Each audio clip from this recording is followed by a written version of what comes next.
Shalom Aleichem. Shalom Aleichem. Shalom Aleichem. Topic for today is stand still. Stand still. The text is from the book of Exodus, chapter 14, verse 13.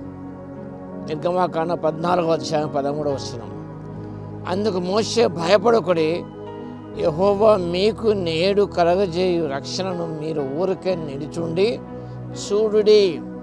Stand still and see the salvation of the Lord. These words come from God's command to the believer who is brought with extraordinary difficulties. మనము భయంకరమైన కష్టాల్లో ఉన్నప్పుడు ఈ వాక్యం అనేది మనని బలపరుస్తూ ఉన్నది. ఇలాంటి డిఫికల్ట్ సిచ్యుయేషన్స్లో మనం ఉన్నప్పుడు we cannot retreat, we cannot go forward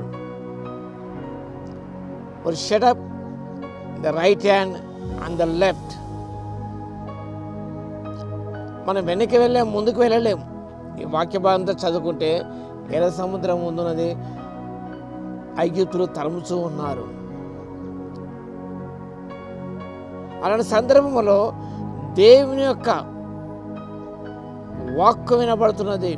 stand still. ఇలాంటి సందిగ్ధావస్థలో ఉన్నప్పుడు, ఎటు తోచిన స్థితిలో మనం ఉన్నప్పుడు, ముందుకు వెళ్ళలేక వెనక్కి వెళ్ళలేక మనము మధ్యలో ఉన్నప్పుడు, the center of the trouble,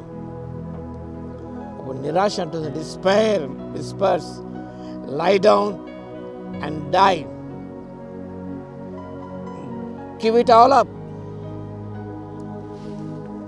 ఆ సందర్భంలో నిరాశ అంటున్నది, ఇక నువ్వు ఎటు వెళ్ళలేవు కాబట్టి నువ్వు చనిపోతే మేలు.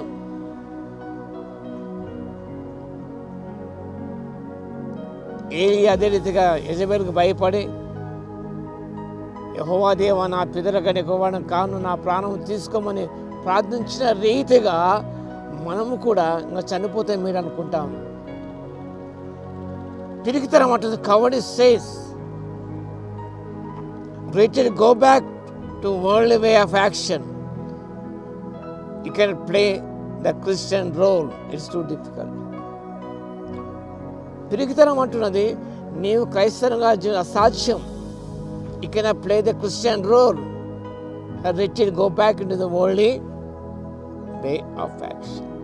లోకంలో కలిసిపోయి ఇంకా ఫిలిస్తీన్లు కూడా వెళ్ళిపోవడం వెనక్కి, they wanted to go back. వారి హృదయంలో ఐగుప్తులకు పోగొన్న వారైన దేవుని వాక్యం సెలవిస్తున్నది.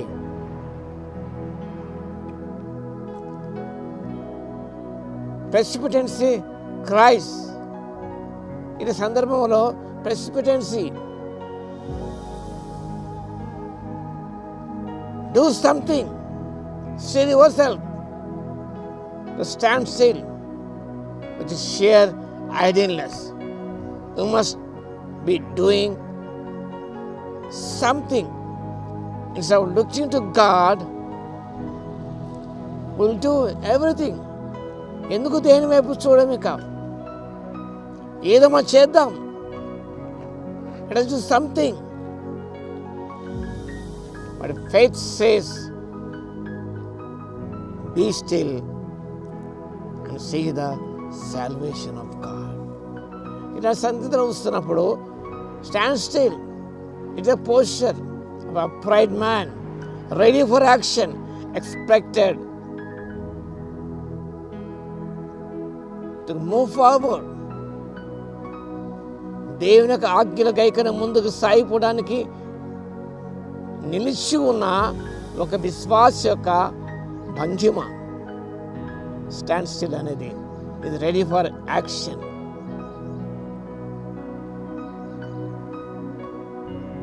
అంత మాత్రమే కాకుండా cheerfully waiting for the directions of God. దేవుని యొక్క సూచనలను వినటానికి సిద్ధంగా ఉండాలి. అది స్టాండ్ స్టిల్. అంతేగాని తొందరపడమని ఏం చేయకూడదు. మనం సౌలు తొందరపడి ఫిలిస్తీన్ల మీద పడుతున్నాను అనుకొని ఆయన సాహసించి దహనబలి అర్పించాడు. వెంటనే సమూయేలు ప్రవక్త వచ్చాడు. అవేక పని చేశావు. రాజ్య ప్రశ్నలు కావాల్సి వచ్చింది. ఎందుకనగా అతడు తొందరపడి ఫిలిస్తీన్ల మీద పడకముందే ఏదో చేయాలనుకున్నాడు, కానీ ఎంతో నష్టపోయాడు. మనం కూడా కష్టకరంగా ఏదో ఒకటి చేద్దాం అని మనంతా అనుకుని ముందుకు సాగిపోతే ఎంతో నష్టం పోతాం. కాబట్టి here the word of God, stand still. ఊరికే నిలిచిండు చూడండి. God will take care of everything. ప్రార్థన చేసుకున్నాం. మహోన్నత యేసయ్యా మీకు స్తుతి స్తోత్రాలు తండ్రి. నిత్య లేఖన భాగాన్ని బట్టి మీకు స్తుతి స్తోత్రాలు నైనా. నిరాశకు లోను కాకుండా, పిరిగితనానికి లోను కాకుండా, మీ సెల్ఫ్ సఫిషియెంట్ అనుకోకుండా ప్రభువనైనా మీరు చెప్పిన విధంగా మీ మాటలు ఆలకించి ఊరుకొని మీ కార్యాలు చూసే కృపను ఇవ్వగలందుకు మీ స్తుతి స్తోత్రాలు చెల్లిస్తూ వాక్యం ప్రతి బిడ్డలో తండ్రి మీ లోతైన కార్యము జరిగించమని యేసయ్య నామమున ప్రార్థించి వేడుకొస్తున్నాము తండ్రి. ఆమేన్. మన తండ్రి అయిన దేవుని యొక్క ప్రేమయు, మన ప్రభువును రక్షకుడైన యేసుక్రీస్తు యొక్క కృపయు, పరిశుద్ధాత్మల అన్యోన్య సహవాసం మనందరి సదాకాలము తోడై ఉండును గాక. ఆమేన్.